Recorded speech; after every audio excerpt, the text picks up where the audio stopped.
ఆపత్కాలంలో డబ్బు అక్కరకు రాదు, మనుషులు అక్కరకు రారు, ఎవరు ఏ విధమైన అక్కరకు రారు. కానీ దేవుడు అన్ని వేళలా మనకు సమీపస్తుడై కాపాడటానికి నిరంతరం సమర్థుడై మనల్ని వెంటాడుతూ ఉంటాడు.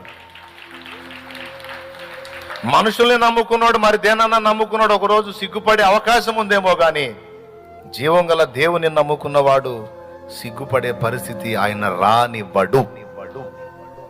ఒకవేళ తాత్కాలికంగా కొంత అవమానం ఎదుర్కొన్నా, అవమానపరిచిన వాళ్ళ ఎదుటే మళ్ళా తన బిడ్డ తలను పైకెత్తి వాళ్ళ తలలు దిగేటట్టు ఆయన చేయగలుగుతాడు. దేవునికి స్తోత్రం చెప్తారా? ఆయన చేస్తాడు అట్లా. కాబట్టి మనుషుల్ని నమ్మినోడు పాడవుతాడేమో, కానీ దేవుని నమ్మినోడు పాడు కాడు. గట్టిగా చెప్పండి, పాడు కాడు.